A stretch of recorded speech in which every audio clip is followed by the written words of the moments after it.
Hi friends, कैसे हैं आप लोग। उम्मीद करता हूँ आप लोग अच्छे होंगे।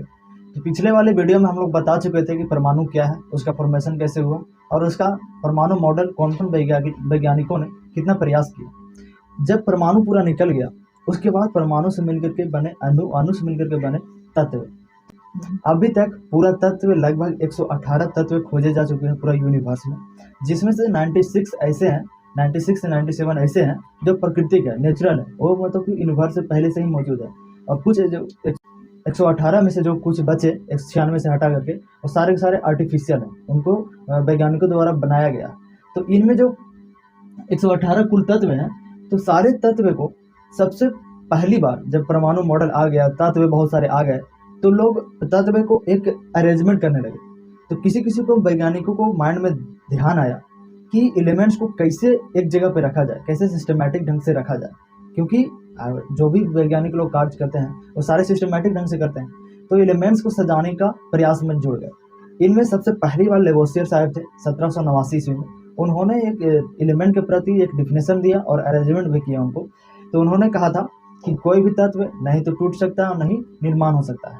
और उन्होंने एलिमेंट्स को अरेंजमेंट किया धातु और अधातु के रूप में, मतलब कि उसको भौतिक गुण कह सकते हैं देख करके कि कोई कठोर है तो ये धातु होगा, कोई सॉफ्ट है तो अधातु होगा, जो हवा है, ऑक्सीजन है, ये सारे क्या है, अधातु है, और जो हम देख सकते हैं, छू सकते हैं, वो धातु होंगे। तो इस प्रकार से उन्होंने तत्व को अरेंज किया, लेकिन वो सफल नहीं रह पाया, उतना ज़्यादा प्रयास नहीं रह पाया। जब वो बता रहे थे एलिमेंट्स के बारे में तब लगभग 33 एलिमेंट्स खोजे जा चुके थे। उसके बाद दूसरा प्रयास करते हैं डाल्टन, जो 1804 ईस्वी में। डाल्टन क्या करते हैं ना कि सारे एलिमेंट्स को एक परमाणु द्रव्यमान के अनुसार लगा देते हैं, अरेंज करते हैं। लेवोसियर ने एलिमेंट को एक समूह में रखा, धातु और अधातु के रूप में। उसके बाद डाल्टन होते हैं 1804 ईस्वी में, परमाणु द्रव्यमान के अनुसार अरेंज करते हैं। लेकिन इनका भी ज़्यादा मतलब कि जब और एलिमेंट्स खोजे जाने लगे, जैसे में जब ये 1804 ईस्वी में डाल्टन खोज रहे थे तब लगभग 50 एलिमेंट्स थे। तो 50 एलिमेंट के बाद भी खोजे जाने लगे और आगे एलिमेंट्स आने लगे, तो सारे अरेंजमेंट फेल होते गए। उसके बाद सारे वैज्ञानिकों ने एक अपना प्रयास जारी रखा। उसके बाद सबसे पहली बार सटीक रूप से, बहुत अच्छे रूप से कह सकते हैं, जो अरेंज किया वो था डाइवो रेनर। डाइवो रेनर ने सारे तत्व को बहुत ही अच्छे ढंग से सजाया। उन्होंने भौतिक गुण को भी देखा, रासायनिक गुण को भी देखा, साथ में उनके परमाणु द्रव्यमान को देखा, और साथ में और जो भी जरूरी था, लगभग किसी एलिमेंट्स को एक अरेंजमेंट या सिस्टमेटिक ढंग से रखने के लिए जरूरी था, उन्होंने वो काम किए। लेकिन फिर भी उनका फेल हो जाता है, क्योंकि डाइवो रेनर ने त्रिक का नियम दे दिया।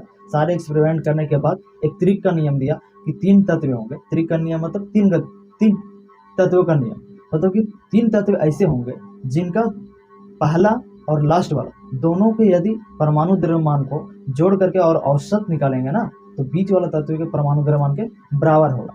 तो ये सिर्फ हल्के तत्व के लिए अवेलेबल था, सिर्फ कैल्शियम तक होता था और उसके आगे होता ही नहीं था। ये त्रिक का नियम आगे फॉलो करता ही नहीं था, फेल हो जाता था।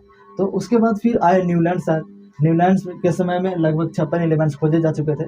तो उन्होंने भी बताया कैसे अरेंज करना है। तो उन्होंने अष्टक का नियम दिए, 8 एलिमेंट का नियम, मतलब कि पहला जो एलिमेंट होगा ना वो लगभग 8वां एलिमेंट के समान होगा, उसका भौतिक गुण, रासायनिक गुण सब सेम होंगे। तो उसी प्रकार से क्या होता है ना कि भारत में जो भी सारे गामा पाधा निशा, ये एक बीना का संगीत का स्वर है। तो उसी प्रकार से ये संगीत के स्वर के जैसा ही एलिमेंट्स को सजाए, कि जिस प्रकार से हम किसी भी संगीत को सा से शुरू करते हैं तो फिर 8वां राउंड में सा ही आता है, जिसमें सा रे गा मा पा धा नी और फिर सा, मतलब 7 वो करने के बाद फिर से सा आएगा, फिर से सा रे गा मा पा धा नी सा होगा। इस प्रकार से एलिमेंट का उन्होंने सजाए थे, लेकिन ये भी फेल हो जाता है, ये भी वैसा नहीं होता है जैसा उन्होंने बोले। उसके बाद मतलब कि आवर्त सारणी का पिता, जिसको जनक माना जाता है, उनको माना जाता है मेंडलीव को। इन्होंने ऐसा सजाया, परमाणु द्रव्यमान के अनुसार सजाते हैं। जब ये कर रहे थे तब ये 63 तत्व थे।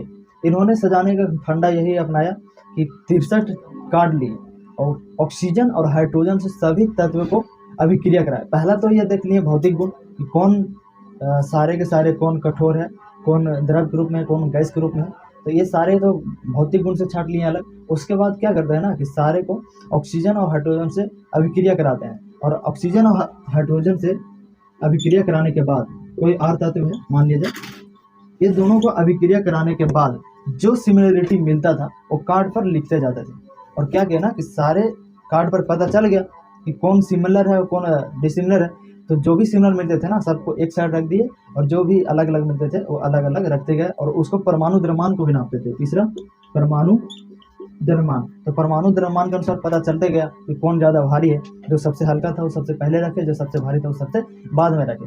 तो इनका जो सिस्टम था वो बहुत ज़्यादा फेमस हो गया, बहुत ज़्यादा लोग इन्हीं का सिस्टम को आगे फॉलो किए और सक्सेस भी हो गए। पीरियोडिक टेबल जो आज का मॉडर्न पीरियोडिक टेबल देखते हैं हम लोग, उनका सबसे पहली बार जो सफल प्रयासरत था वो मेंडलीव का था।